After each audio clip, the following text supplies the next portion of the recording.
द्रोण हम सब का देह इन पंच महाभूतों से बना है, जिसे अंततः उन्हीं में मिल जाना है। तो मोह किसका पार्थ, इस माटी से बने देह का? तो क्या ये देह महत्वपूर्ण नहीं है माधव? इसी देह से हम अपना रूप और परिचय पाते हैं। यदि ऐसा है पार्थ, तो मनुष्य के मृत्यु के पश्चात उसके देह को नष्ट क्यों कर दिया जाता है? मनुष्य का वास्तविक स्वरूप और परिचय उसके देह से नहीं, उसके स्वभाव, उसके कर्म, उसके विचारों से होता है पार्थ।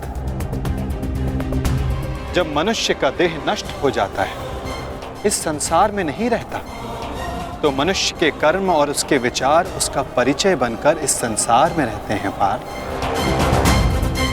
मनुष्य का जीवन केवल 20 दृश्य और अदृश्य पदार्थों का संगम है, परंतु फिर भी सबके विचार, सबका चरित्र भिन्न है। क्यों माधव?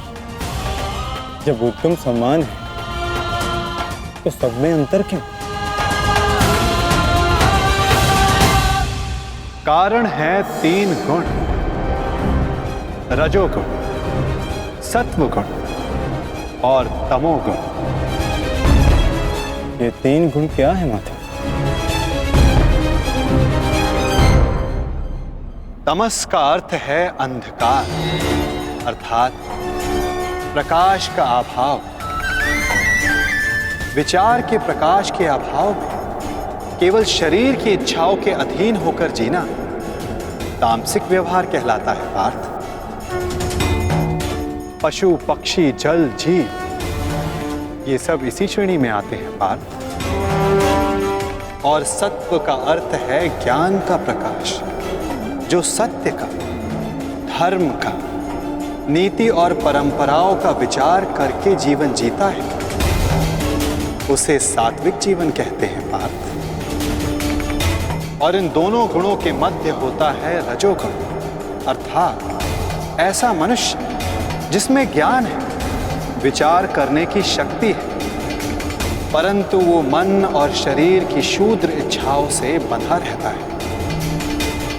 ऐसा मनुष्य रजस अर्थात अहंकार के साथ जीता है। इन्हीं तीनों गुणों की न्यून या अधिक मात्रा के मेल से मनुष्य का स्वभाव बनता है। प्रत्येक मनुष्य दूसरे मनुष्य से भिन्न होता है। उधर देखो पार्थ, कौन दिखाई देता है? दुर्योधन और दुशासन। अब दुर्योधन के भीतर स्थित गुणों का विश्लेषण करो पार्थ। धर्म जानते हैं, परंतु उसका वहन नहीं करते। अहंकार इनके जीवन का केंद्र है, अर्थात तमस की मात्रा न्यून है और रजस गुण की अधिक,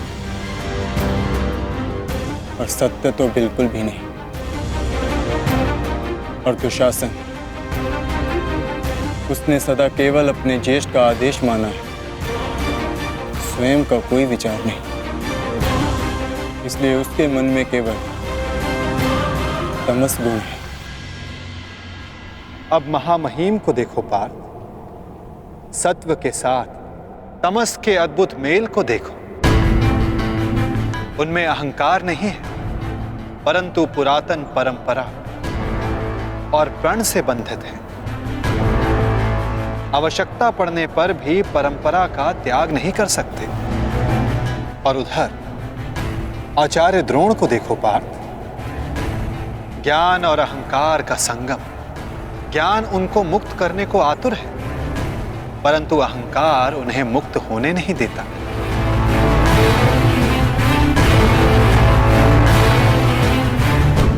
परंतु माता, यदि मनुष्य का स्वभाव इन गुणों के मेल से आकार पाता है, तब तो उसका व्यवहार जन्म से ही निश्चित होता है ना। सिंह का गुण है कि वो मृग का आखेट करेगा ही, भयभीत करेगा ही, उसी प्रकार मृग का भी गुण है कि उसे सिंह से भयभीत होना ही है। यदि किसी का अपराधी और अधर्मी होना निश्चित है तो फिर हम क्यों किसी के कर्मों की प्रशंसा करते हैं? क्यों हम किसी को अपराधी मानकर उसे दंड देते हैं? क्या आवश्यकता है किसी के नाश की? क्या आवश्यकता है किसी के प्रतिकार की? उत्तम प्रश्न है पार्थ, परंतु मनुष्य का कर्म जानने से पूर्व यह समझ लेना आवश्यक है कि मनुष्य वास्तव में है क्या। क्या मनुष्य केवल पंच महाभूतों का मेल है? नहीं, मनुष्य केवल पंच महाभूतों का, पंच पदार्थों का, पंच ज्ञान इंद्रियों, पंच कर्मेन इंद्रियों और 3 गुणों का मेल नहीं। इन 23 गुणों के अतिरिक्त भी एक शक्ति है जो मनुष्य को विचार करने की, धर्म और कर्म समझाने की, उसको भिन्न बनाने की शक्ति देती है, और वो शक्ति है चेतना। इन 24 तत्वों का मेल ही प्रकृति है पार्थ। जो मनुष्य योनि नामक यंत्र में वास करती है, पुरुष अर्थात परमात्मा का अंश। जब पुरुष और प्रकृति अर्थात आत्मा और परमात्मा का मेल होता है, तभी जाकर मनुष्य का देह जीवित रहता है। यदि मनुष्य परमात्मा का अंश है तो फिर ये आत्मा क्या है? इसे कैसे जाना जाए? तुम एक महारथी हो और इस रथ का उपयोग करते हो।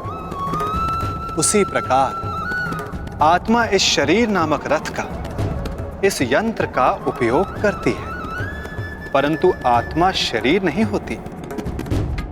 एक रथ के टूट जाने पर जिस प्रकार रथी का नाश नहीं होता, उसी प्रकार शरीर के नष्ट हो जाने पर आत्मा का नाश नहीं होता। नयनम चिंदन्ति शस्त्राणि नयनम दहति पावक न चैनम क्लेद्यन्तापो न शोष्यति मारुता।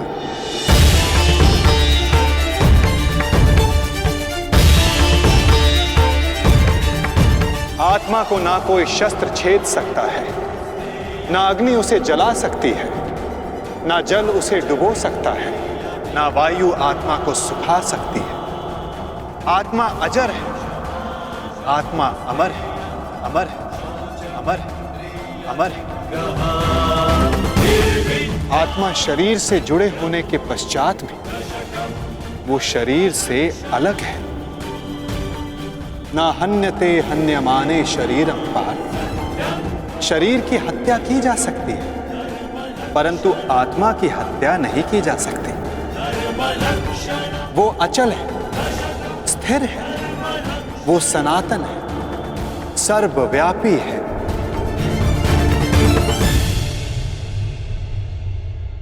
जिस प्रकार हम पुराने वस्त्रों को त्याग कर नया वस्त्र धारण करते हैं, ठीक उसी प्रकार हमारी आत्मा देह नष्ट हो जाने के पश्चात नया देह धारण कर लेती है।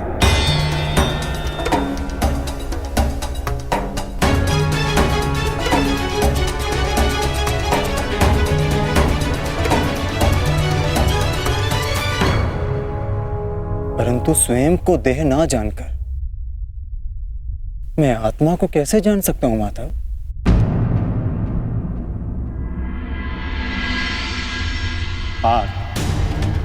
इसमें कुछ असंभव नहीं। एक दृष्टिहीन व्यक्ति संसार को अपनी मन की दृष्टि से देखता है।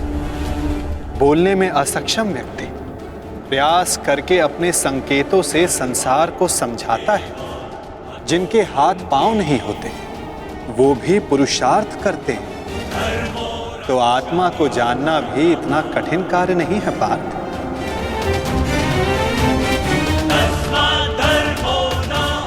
जिस प्रकार मूर्छित होने पर शरीर गिर जाता है, कुछ करने योग्य नहीं होता, परंतु जीवित रहता है, उसी प्रकार आत्मा से अनजान व्यक्ति मूर्छित शरीर के समान होता है। वो जीवित रहता है, परंतु कर्म और धर्म को समझ नहीं पाता। जो मनुष्य अपने भीतर जाकर उस परमात्मा के अंश की खोज करता है, वो जान जाता है कि वो केवल इंद्रियों का संगम है, केवल ये शरीर नहीं, केवल भाव नहीं, वो स्वयं को आत्मा के रूप में पहचान लेता है।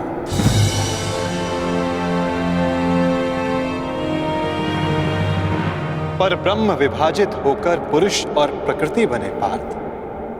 फिर प्रकृति की प्रत्येक वस्तु में आत्मा का वास हुआ। प्रकृति यानी मनुष्य का शरीर जब वो मोह और अंधकार से घिर जाता है, तब वो अपनी चेतना को खो देता है। तब उस मोह निद्रा को तोड़कर अपनी चेतना को जगाना, स्वयं को परमात्मा का भाग जानना, यही आत्मा का कार्य है, यही उसका उद्देश्य है पार्थ। यदि हर आत्मा परमात्मा का अंश है, तो फिर ये प्रगति और अवगति, नाश और उत्थान, पाप और धर्म, ये सब परमात्मा स्वयं कर रहे हैं। नहीं पार्थ, ये मनुष्य की चेतना और आत्मा करती है। जिस प्रकार कीचड़ से घिरा रत्न अपनी चमक खो देता है, जिस प्रकार मेघों से घिरा सूर्य अपना प्रकाश खो देता है, वैसे ही प्रकृति के 24 तत्वों से घिरी आत्मा ये भूल जाती है कि वो परमात्मा का अंश है। उसे लगता है कि ये देह ही सब कुछ है, देह के अतिरिक्त भी उसका कोई अस्तित्व है, इसका उसे भान ही नहीं रहता। वो केवल देह की संवेदना को ही ज्ञान मानती है। हानि लाभ, सुख दुख, स्वाद गंध, स्पर्श श्रवण, बस इसे ही अपना अनुभव मान लेती है। वो पाप करती है जो आत्मा परिवर्तन का प्रयत्न ही करती, जो अधर्म करते रहती है। उसको जागरूक करने के लिए दंड देना अनिवार्य होता है पार्थ। उसके जागरण के लिए युद्ध अनिवार्य होता है।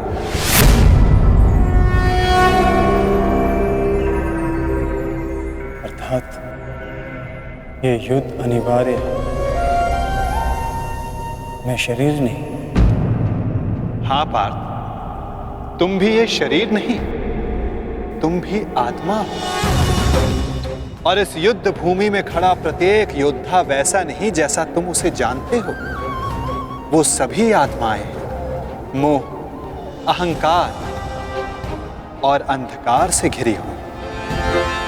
कुछ समय के लिए आत्मा इनके शरीरों में वास कर रही है। शरीर मरेंगे, किंतु सब अमर हैं। अपनी अपनी देह को त्याग कर सब नया शरीर धारण करें, और बार बार तब तक ऐसा होता रहेगा जब तक आत्मा से मोह और अहंकार का आवरण नहीं हट जाता, जब तक वो स्वयं को पवित्र आत्मा, शुद्ध आत्मा के रूप में नहीं जान लेती और अधर्म का त्याग करके धर्म में दृढ़ नहीं हो जाती। ब्रह्म विद्या का पहला पाठ यही है पार्थ। तुम क्या खोने से डरते हो? तुम क्या साथ लाए थे जो तुम वापस ले जाओगे? जिसने जन्म लिया है उसे एक ना एक दिन अवश्य मरना होगा, और जो मरेगा उसे फिर से जन्म लेना होगा। यही महाज्ञान सांख्य योग है पार्थ।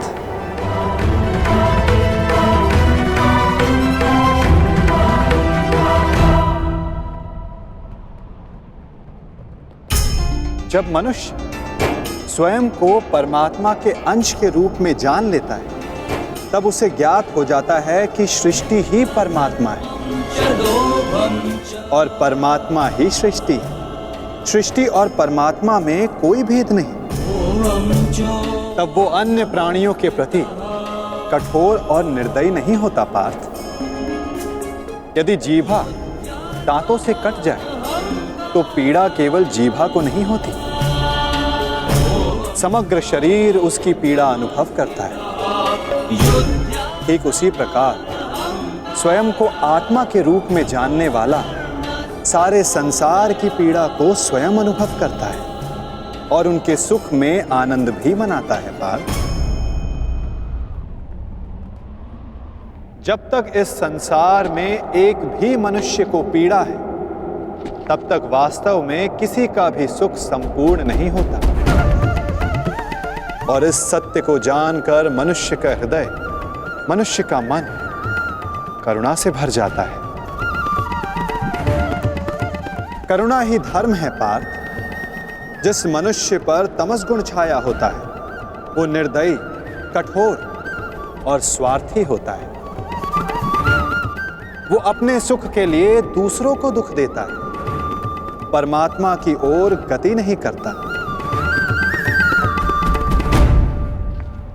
अर्थात परमात्मा से दूर ले जाने वाले मार्ग का नाम अधर्म है पार्थ।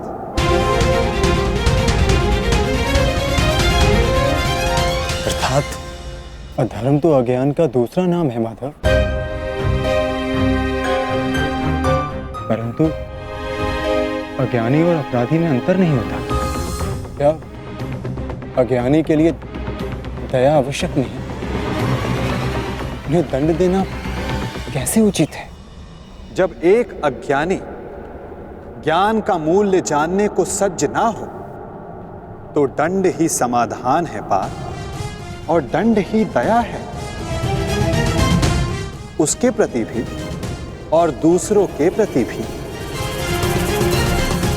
सृष्टि की गति सदा परमात्मा की ओर हो यह आवश्यक नहीं पार्थ। कभी कभी ऐसी स्थिति भी आती है जब अधर्म, मोह और अज्ञान बढ़ जाता है। धर्म के नाश का भय उत्पन्न हो जाता है। यदि संसार से धर्म लुप्त हो जाता है तो करुणा भी नष्ट हो जाती है, सत्य भी नष्ट हो जाता है। यदि भविष्य में आने वाली पीढ़ियों को धर्म प्राप्त हो सके, इसलिए आज अधर्मियों का वध करके धर्म की स्थापना करना आवश्यक है पार्थ। और आज तुम्हारे समक्ष ऐसी ही स्थिति है।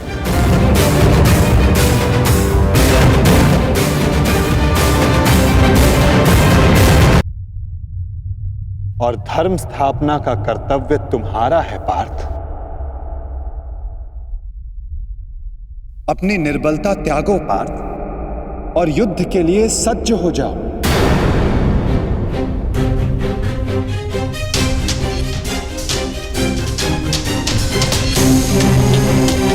किंतु मेरे हाथों से हत्याएं होंगी, किसी की मृत्यु होगी। क्या मेरे भीतर की करुणा का नाश नहीं हो जाएगा माधव? यदि करुणा ही धर्म का आधार है तो फिर मेरी आत्मा तो अधर्मी बन जाएगी माधव। कर्म का बंधन अवश्य निर्मित होता है, परंतु कार्य का बंधन निर्मित नहीं होता पार्थ। प्रत्येक कर्म कार्य होता है पार्थ, परंतु प्रत्येक कार्य कर्म नहीं होता।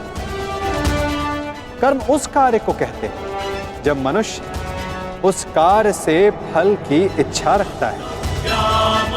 जब भी मनुष्य धन, संपत्ति, प्रशंसा के लिए कार्य करता है, उस कार्य से फल की आशा रखता है, तब वो उस फल में बंध जाता है और इसी कारण उसे बार बार जन्म लेना पड़ता है पार्थ। वास्तव में मनुष्य को कोई कर्म नहीं बांधता पार्थ। उस कर्म से जुड़ी फल की आशाएं, फल की कामना मनुष्य को बांधती है। वो कैसे माधव?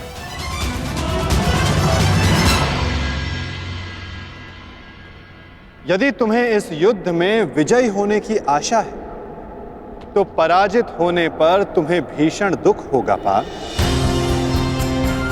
वो दुख तुमसे कुकर्म करवाएगा और उसके फल के लिए तुम्हें दूसरा जन्म लेना होगा। और यदि तुम्हें विजय प्राप्त हुई तो वो तुम्हारा अहंकार बढ़ाएगा और उस अहंकार से तुम्हें विश्व विजयी बनाएगा। हत्या त्याग करवाएगा, उसका पाप तुम्हें बांधेगा पार्थ। तनिक विचार करो पार्थ, यदि इस युद्ध में तुम विजय होने का मोह त्याग दो, पराजित होने का भय त्याग दो, तो बताओ पार्थ, इस युद्ध के पश्चात तुम्हें दुख प्राप्त होगा या सुख?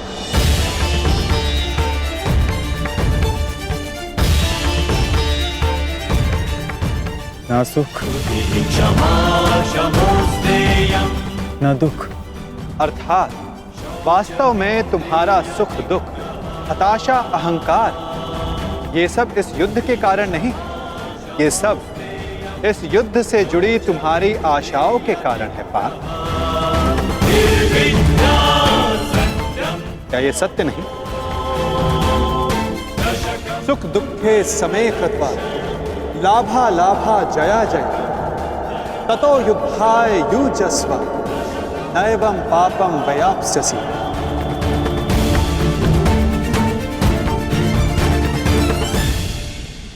पार्थ, सुख और दुख को समान मानकर हानि और लाभ का विचार किए बिना यदि तुम ये युद्ध करोगे पार्थ, तो तुम पाप के भोगी नहीं बनोगे।